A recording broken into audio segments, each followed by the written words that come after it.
How to get a collection account deleted using Pay for Deletion. It is very common for people to have collections they don't know about on their credit reports. This usually happens with smaller debts like leftovers from a phone bill that were forgotten or perhaps that were disputed and never resolved. These kinds of debts can sneak up on you in the form of an unexpected collection account, and even though they're small, they can still hurt your credit substantially. Often people first learn about them when checking their credit reports. What can be done about them? For the answer, we'll turn to the Fair Debt Collection Practices Act. Section 809 of the FDCPA states, validation of debts. Within 5 days after the initial communication with a consumer in connection with the collection of any debt, a debt collector shall, unless the following information is contained in the initial communication or the consumer has paid the debt, send the consumer a written notice containing the amount of the debt, the name of the creditor to whom the debt is owed, a statement that unless the consumer, within 30 days after receipt of the notice, disputes the validity of the debt or any portion thereof, the debt will be assumed to be valid by the debt collector.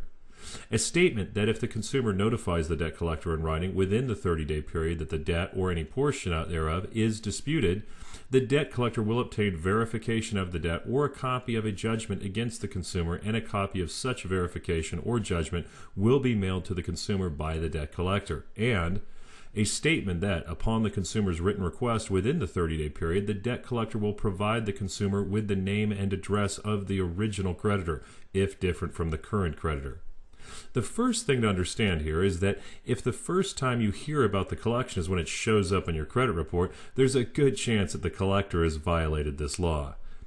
By the definition of, quote, communication, unquote, provided in the FDCPA, the act of reporting the debt to the credit bureau is a, quote, communication.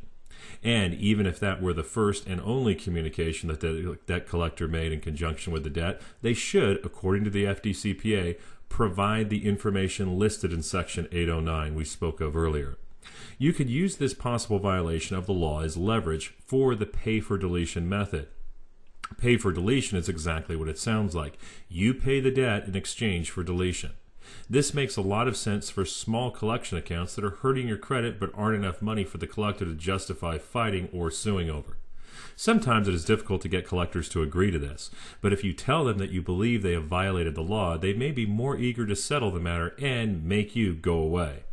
This method can still be done without initial evidence of a violation, but it is imperative that you get the collector to agree to remove the account in writing, or at the very least record the phone call in which they agreed to do so. Please check laws on recording phone calls in your state before doing this. Here's an example letter that one might start with. Dear Collector, I was shocked when checking my credit reports recently to find a collection in the amount of $30 being reported by your company. I don't ever remember having an account in that amount, and I have no idea what this is for. Furthermore, it appears you have violated the law, which states that within 5 days of your initial communication about this debt, you are supposed to notify me of a few things. I did not get that notification from you as described by the law. I do not and will not say that I owe this debt. I don't believe I do, but since it is such a small amount, I would like to offer to pay it in exchange for the removal of this entry from my credit report. It is my opinion that this should never have been reported, and I think we can both agree that it will be easier for all of us if I can simply pay the amount due in exchange for the prompt removal of this item from my credit report. I believe this arrangement is win-win for both of us, as something has obviously gone wrong with this account, and this allows it to be corrected with no harm done. Please respond in writing and let me know if you will agree to this arrangement. Sincerely, Joe Consumer. If everything goes well, the collector agrees and you pay the $30 to have the item removed from your credit report. That's a pretty fair deal. But what if the collector fails to remove the item after you have paid?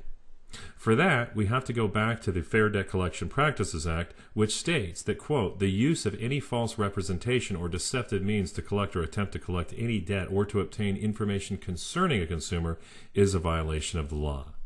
This means that if the collector agreed to remove the item in exchange for payment and then failed to follow through with the removal, they used deception as a means to collect the debt and have violated the Fair Debt Collection Practices Act.